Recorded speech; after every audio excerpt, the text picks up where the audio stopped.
Welcome to All Steelers Talk, your home for everything Pittsburgh Steelers, presented by allsteelers.com. What is up, Steelers Nation? Thank you so much for jumping on to another episode of All Steelers Talk. I'm Noah Streckbine, joined every Monday and Wednesday by my main man, Steven Thompson. Find us on youtube.com/All Steelers Talk and subscribe anywhere you get your podcast. Today, we got a fully loaded show for you guys. Plenty of draft visits. Omar Khan and Mike Tomlin spoke at the annual league meetings. We got plenty of news from there. And on top of that, somebody dropped their third mock draft of the year. And I'm not going to say that it's perfect, but I'm pretty convinced that it is perfect. It's my first mock draft that I got to say, and we'll dive into this later, but it's my first mock draft that I put on Twitter that I didn't get totally blasted for. So I feel really good about it. It's a beautiful day out here in the Berg. It was a beautiful day yesterday out here in the Berg. Beautiful week. It's a beautiful week. Yeah.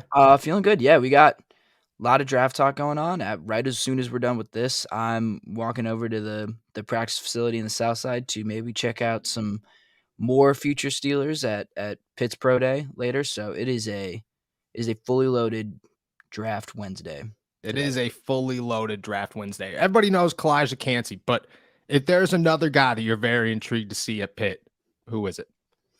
I think Carter Warren. You know, he's talking about a position change. He didn't run at the combine, so we're waiting to see kind of what his numbers look like and stuff like that. But he's a talented player at Pitt. You know, he got hurt halfway through the year, so I'm just interested to see what he looks like and talk to him and see who he's been meeting with and where he kind of falls, because he's played left tackle for his entire career at Pitt, and they're talking about moving him to guard, maybe moving him across the line to right tackle.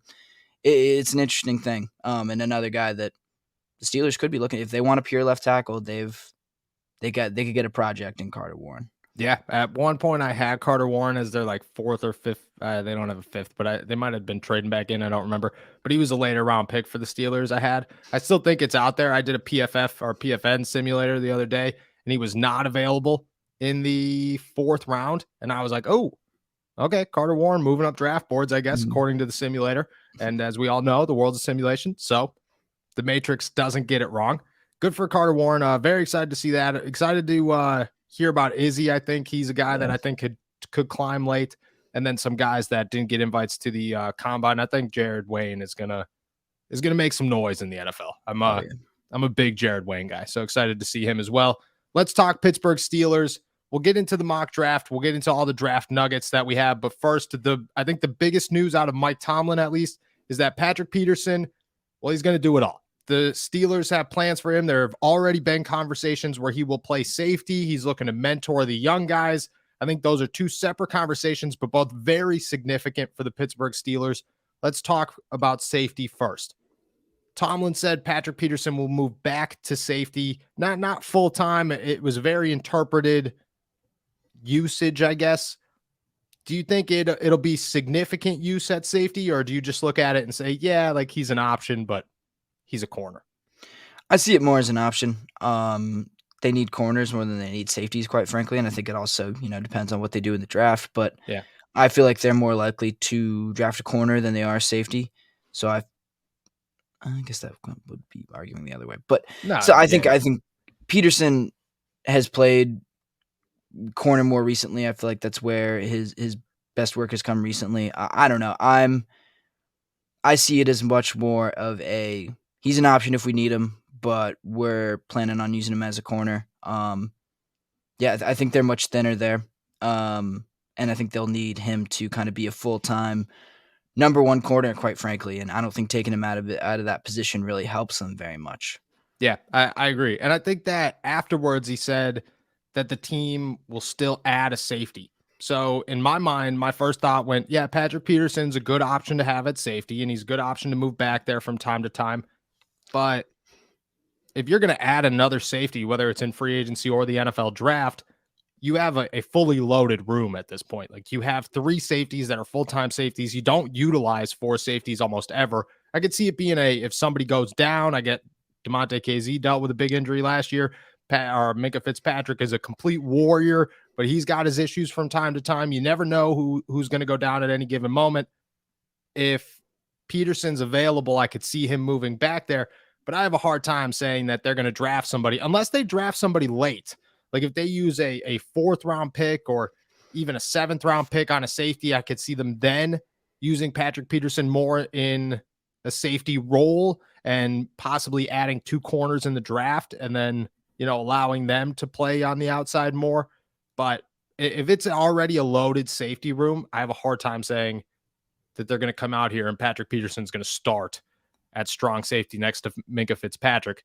Do you think that it does affect their draft? Like Mike Tomlin said, they'll add another safety, but Patrick Peterson will also play a little bit of safety.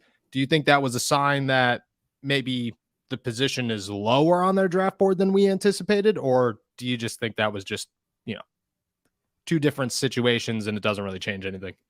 I do think safety is kind of lower on their draft board. I think a lot of people were talking about an option for that pick at 17, but that seems less likely now. I think they are more comfortable with their versatility at safety now. Like you said, it's a loaded room, and then if Peterson can jump in and play at that spot too, that's a much more loaded room than you already thought. So I don't really see the need for a safety anymore. I think that's, I guess, what I took away more is that in an emergency, they don't feel desperate to cover that base too. They felt like they addressed an emergency need with Patrick Peterson, and now they're saying, look, corner was always our kind of top thing. We're happy to be able to just focus on that in the draft right now.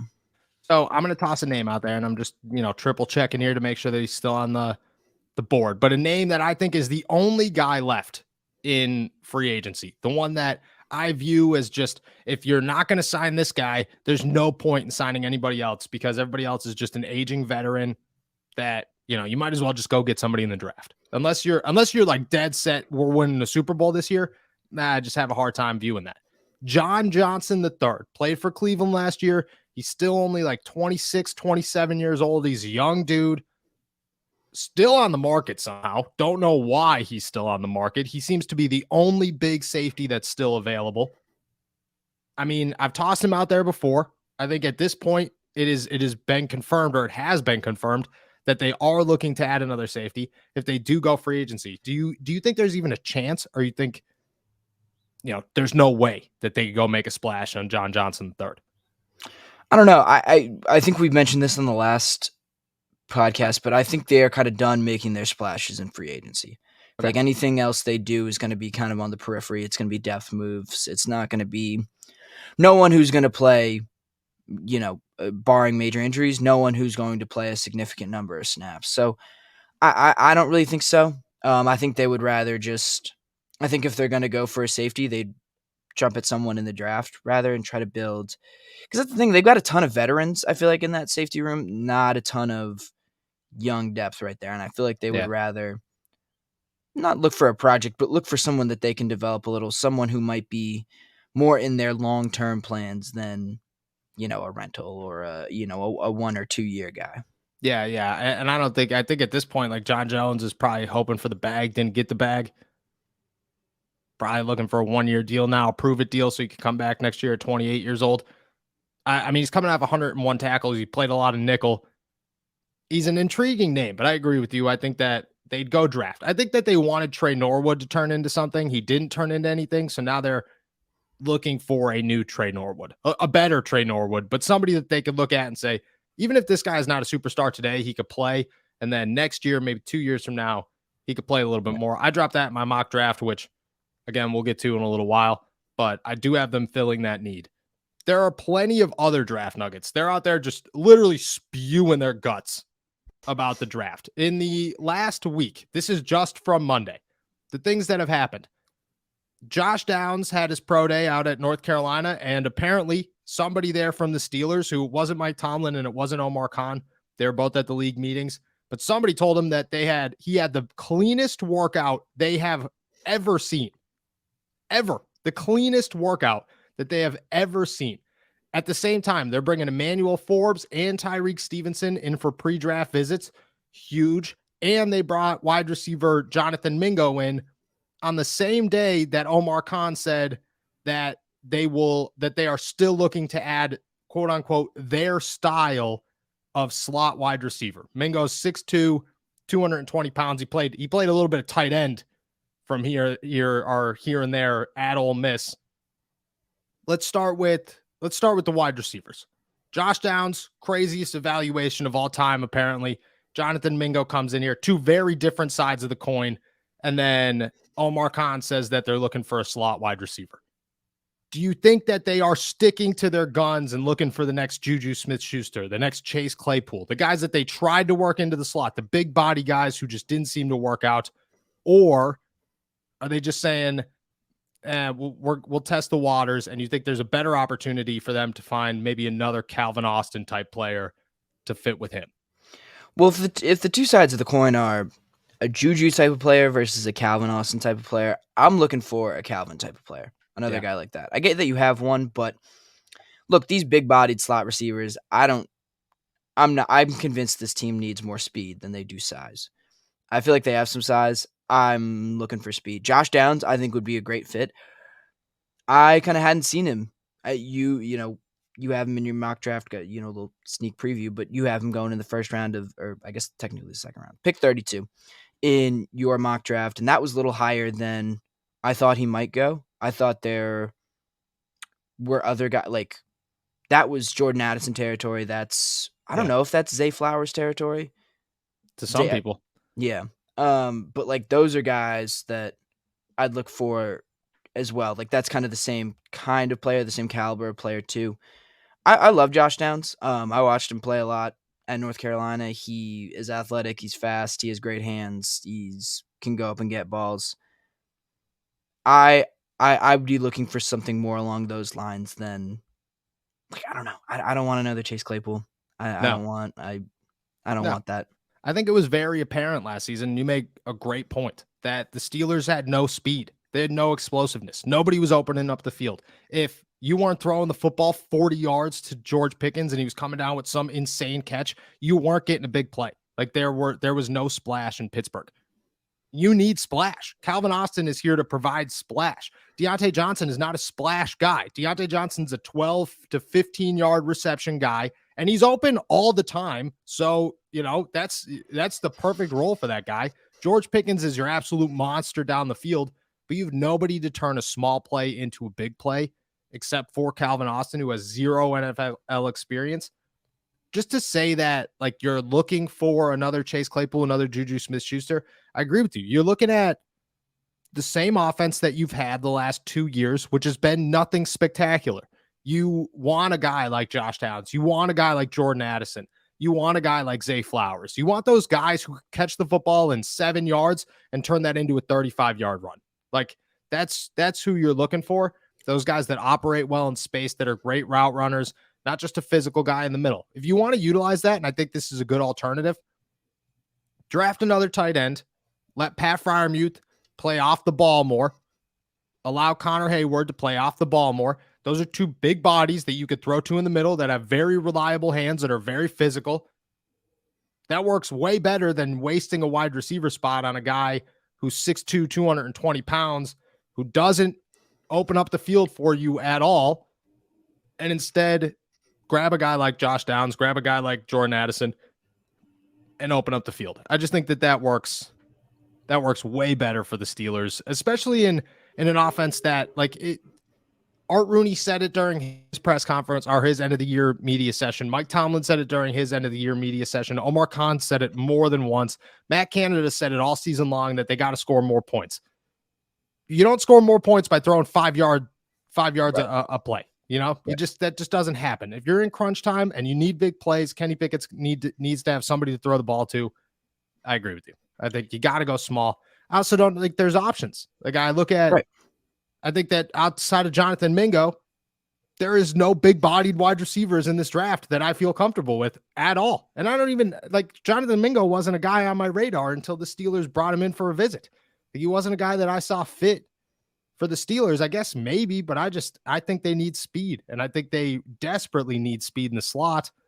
Spring has sprung, and our friends at Manscaped have the best tools for some spring cleaning. They've already helped you tidy up all the nooks and crannies of your body's basement. But this year, Manscaped can help you get the perfect presentation on that beautiful face with the brand new Beard Hedger Pro Kit.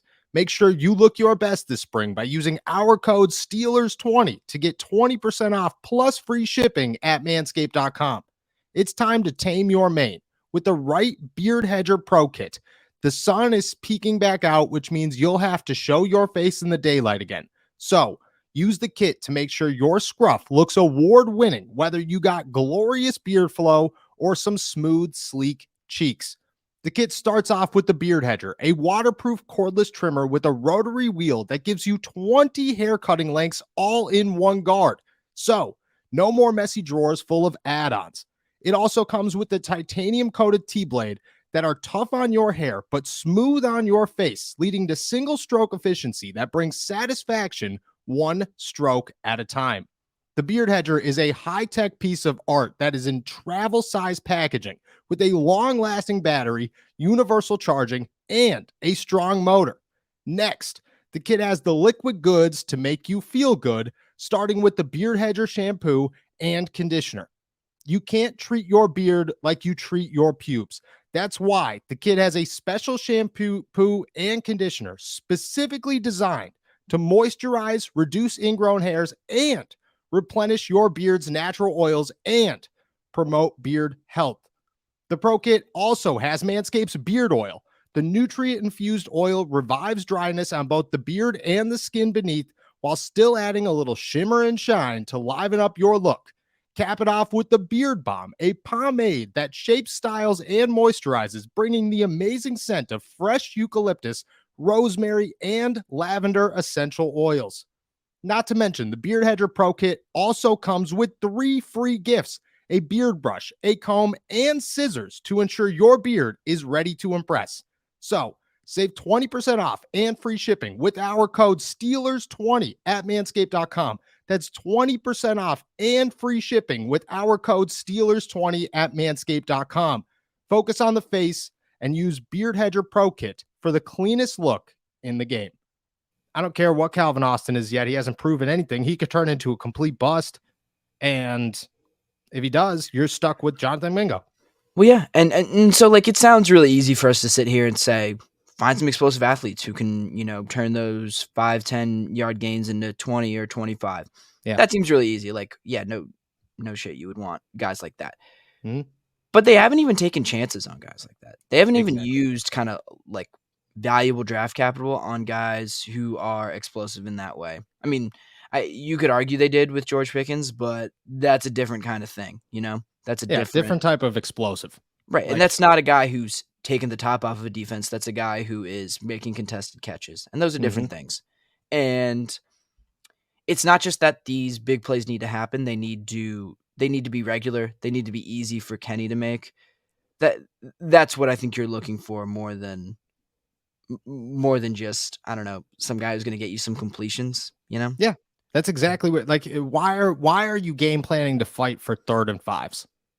Why is that the approach when your best offense, your best wide receiver of all time, Antonio Brown, is not that guy at all? And ever since Antonio Brown, all the Steelers have tried to do is find a different Juju Smith-Schuster. That's all they've been looking for. It's just a big dude who is just physically unmatched. Antonio Brown was the farthest thing from physically unmatched. He was just a phenomenal player who had a boatload of speed, who was so twitchy, who had made all the catches.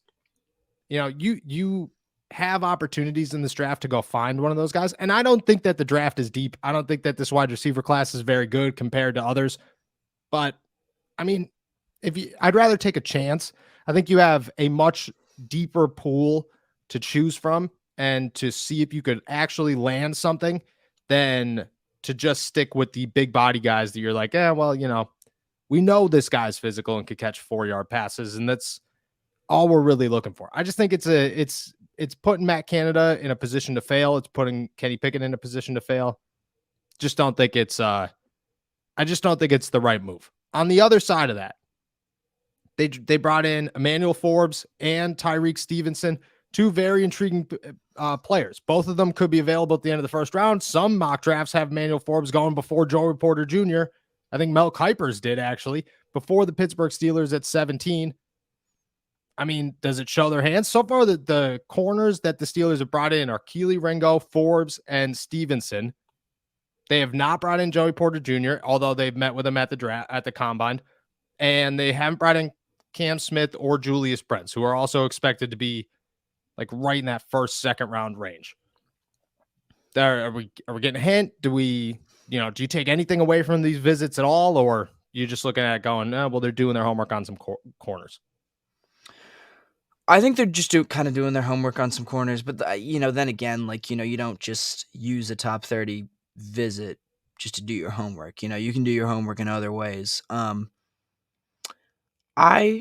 don't know. I feel like this corner market in the draft has gotten so mixed up ever since the draft or ever since the combine.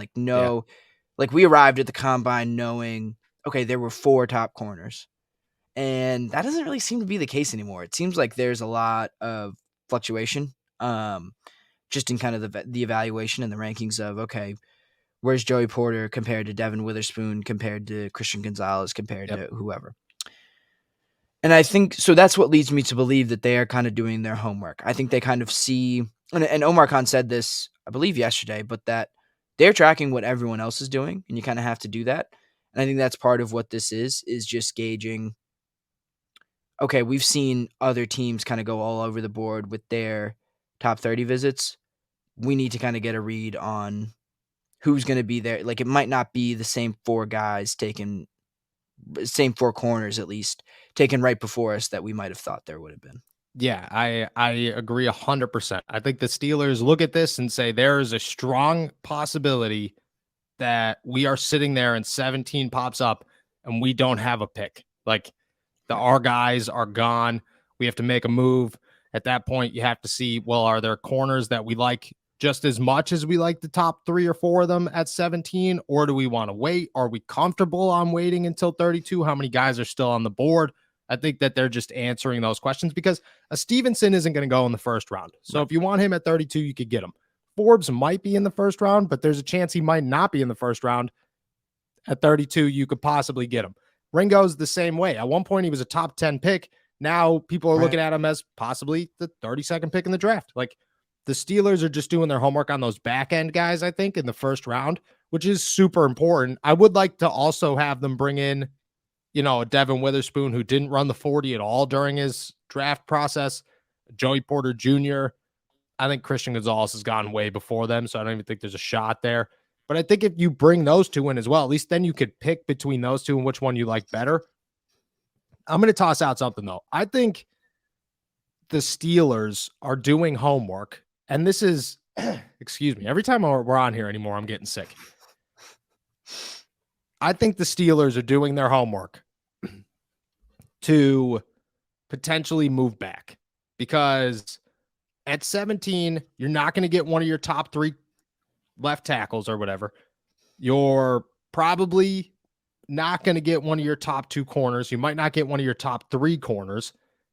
Do you just sit there and feel comfortable? Because I make it out to be a fantasy football draft. That's how I look at everything, as I try to relate it to myself. If you are stuck with the 5th pick in your draft, in your fantasy draft, you are so unhappy about that pick. If there's 10 guys in your league and you have picked 5, you're pissed because there's nobody there. Like 5, yeah, somebody cool. But by the time that comes back to you, you got nobody. Right. You know what I mean? You're not getting top end talent. At least at the end of the first round, you get boom, boom, back to back. The first 2-3 picks, you're like, well, I got a first top 3 guy. Pick 5, you're just like middle of the pack. That's how the Pittsburgh Steelers are looking at this. They have 32 already. Why would they? That's a first round pick. Why would they need to stress about 17? They have an opportunity, but 17 is not high enough up to move the needle and say we are permanently staying here. I think there's a possibility they move back, load up on maybe another second round draft pick, move back to like 2022, and then a guy like Emmanuel Forbes, a guy like Tyreek Stevenson, a guy like Jordan Addison or Josh Downs. Like, that makes so much sense there to say, let's go with this. And like, there's a lot of questions about Forbes, but dude, the guy had 6 interceptions last season. Like, that's, he's not a nobody. Like, the guy comes from, he's a ball hawk if there has ever been one. And that seems perfect. Like, I don't know. If you're going to take a corner right there, he's got to be kind of a game changer. I feel like if you're going to take a corner in the first round, Yeah. and that seems like what Emmanuel Forbes is. I don't hate the moving back. You could tell a guy like Forbes, and that's goes back to what we started kind of this segment with is the Steelers are doing their homework to see if that's possible. If they can still get a game changer like that in like earlier in the first round. Yeah. Because I think we've said this since the jump. This is kind of a pivotal draft. Like this first round pick. This has to be as high as the Steelers have picked in a while, right? Like 17 is 17 is the high. Yeah, is the highest in. I don't know, possibly 16 years. I don't know them all, but it's got to be real close, like real close. Because Kenny Pickett at 20 felt like the closest they've ever gotten to the top like teens. Right. Like this is rare territory for them, and there's a bit of pressure to capitalize on this. So that's the one thing I'm wary about when we talk about moving back is that don't sacrifice. I don't even know what the word. Don't sacrifice star power. Don't sacrifice that game changing ability for value. And I think that's something that a lot of organizations like the Steelers, I've seen the Patriots do this ever since Tom Brady left. But sacrificing, just trading back just to trade back and just to get some like more picks and thinking, oh, we can get a guy who maybe outplays his draft position. No, you need a guy who in the first round plays to his draft position. You know what I mean? Yeah. You need a guy that talented to actually be a star.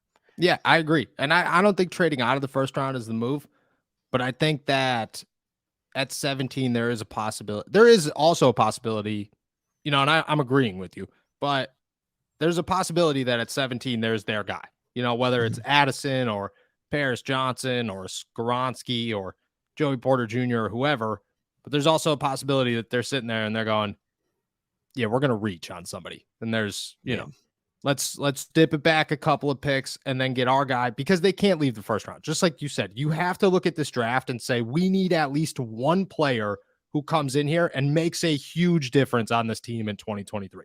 Like we need significant impact from at least one guy. The rest of them, 32, 49, 80, and 120, they could be whatever you want them to be. Like they could be developmental guys.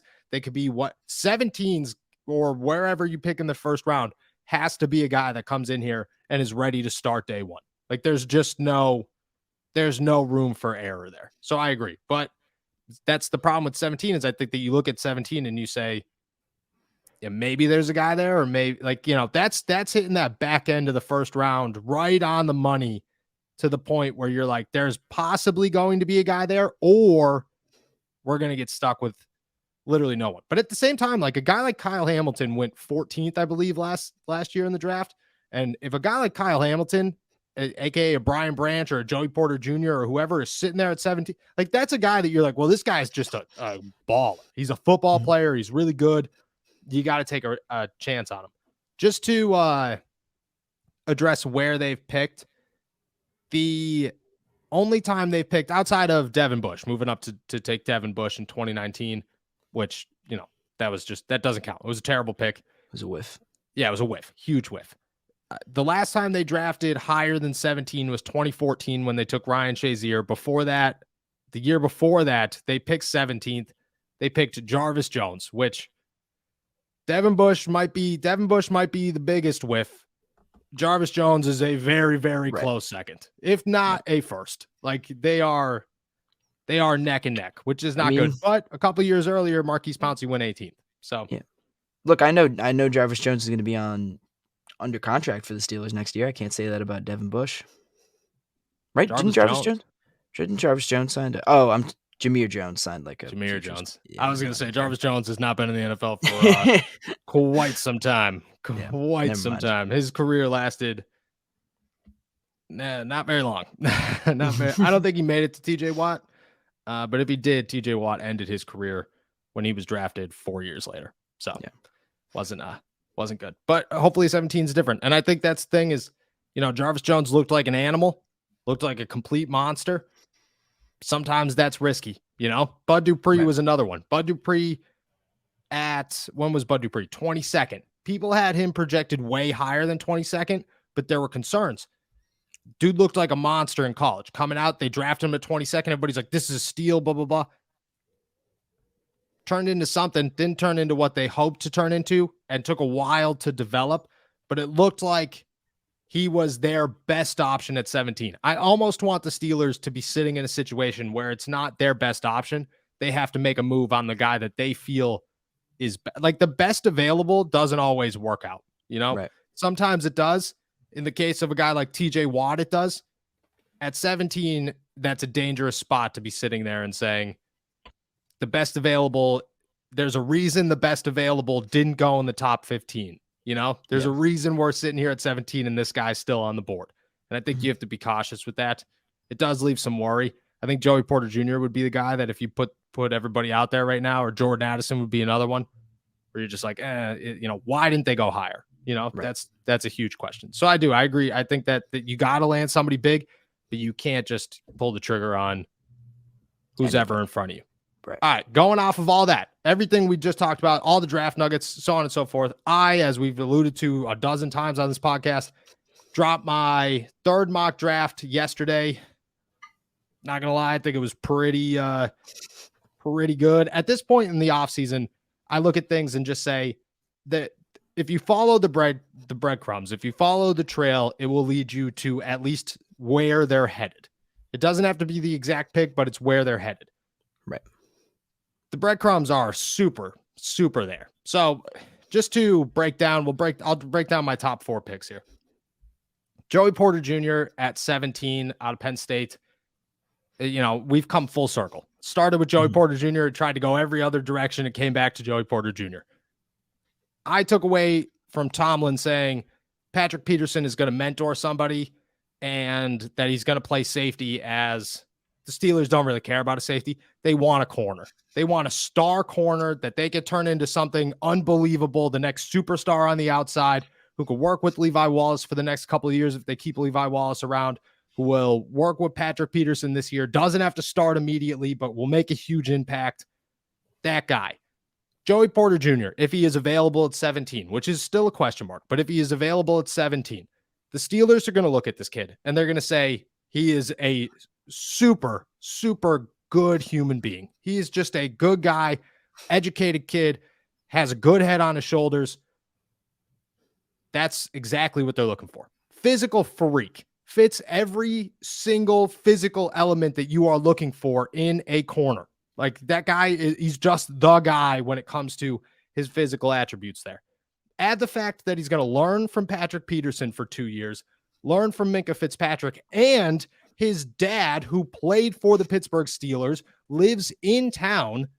That is just the combination for success. If Joey Porter Jr. is going to succeed anywhere, it's going to be in Pittsburgh. The Steelers know that. If he's there at 17, easiest pick in the world. No questions about it. Easiest pick they could possibly make. At 32, North Carolina wide receiver Josh Downs, as we talked about earlier. You tell somebody that they have the cleanest workout you've ever seen. You obviously have a very high grade on this guy. At 32, I don't expect Jordan Addison to still be there. I don't expect Zay Flowers to still be there. I think Josh Downs is a guy that maybe he's not the next wide receiver on the list, but I think he's close enough that the Steelers feel very comfortable with bringing him in. He's got inside-outside movement. He's, capable of doing anything you'd want him to do on a football field, and I think he's a sleeper. On top of that, they have 2 North Carolina guys already. They seem to like their North Carolina athletes these days. Trends are always a thing with the Pittsburgh Steelers, and I just think that he's an option there, and it allows you to utilize those 2 slot guys, but also have 2 slot guys that can work outside as well. Calvin Austin might be 5'9.5" and the smallest wide receiver on a football field, but he could play outside, and he's proven it all throughout college. Josh Downs is the same way. Sticking in the second round, pick 49, I got Jamie Robinson out of Florida State. I think at this point you draft a safety, not too high on the list, but still good ones that are very, very available. I also put a disclaimer in here. I think that it could be J.R. Brown out of Penn State. They went and visited him at his pro day the other day. They sent Terrell Austin and Grady Brown. I just think that safety's a very valuable pick here at 49. There's still all the safeties that you want on the board outside of probably Brian Branch. I think that Jamie Robinson's a guy who could play the nickel. He could play the slot. He's versatile. That's who they're looking for. That versatile chess piece to come in here, be able to play either safety position, also be able to play the slot if they need to put him in the slot. He can work behind everybody, but you're not risking jumping the gun on one of these guys. I think Robinson's a guy who, he's been kind of quiet on draft boards recently. I mean, if he's there at 49, I think he's an easy pick who could come in here, doesn't have to start year one, but could probably start year two and make that jump. Pick 3, I've sat on this pick for 3 mock drafts now, and I'm not changing it. It's Siaka Ika out of Baylor, big dude in the middle. The draft works out so perfectly for the Pittsburgh Steelers when it comes to their defensive line, because nobody's stressing about the fact that they haven't added a defensive lineman. Like they're walking into the season right now without a nose tackle. The entire draft, outside of like a handful of guys, are all nose tackles. They are just Javon Hargrave built giant human beings who could plug the middle, and they will all slide because of that. Nobody is gung-ho. Nobody is gung-ho on a nose tackle. No team in the NFL is like, I have to draft this guy in the second round. I have to draft this guy in the first round. Everybody will sit because it's the easiest position to plug somebody into and just say, hey, what's your job? It's to stand right here. Just don't let anybody come right in the middle. Just take up space. Take up space. And a lot of guys could take up space. I think that Ika is gonna slide like the rest of them. He's gonna sit there at 80. He is the perfect example of what the Steelers want in the middle. He's 335 pounds, giant human. Easy question, no questions about it. And then at pick 120 in round 4, love this next pick. Dorian Williams, linebacker out of Tulane, very high on your list, a lot of other people's list. Dude is, I thought the Steelers, I still believe that the Steelers are very in on inside linebacker in the NFL draft. The difference is I think that free agency shaped out enough for them where at one point they thought they were going to have to hunt Trenton Simpson down. Now they believe that they could take their foot off the gas a little bit and slow it down. Dorian Williams is a dude who, he's a project, obviously, but he's a 4th round pick. Most 4th round picks are projects. On top of that, he's a former running back, right? Who has speed, has pass coverage ability. He's a hitter, doesn't mind thumping somebody if need be. There's no pressure for him to come in and play a huge role for the Steelers this season. Just kind of work him in with Mark Robinson, allow him to play special teams, replace Marcus Allen. Easy pick. There's no question he's going to be there at 120.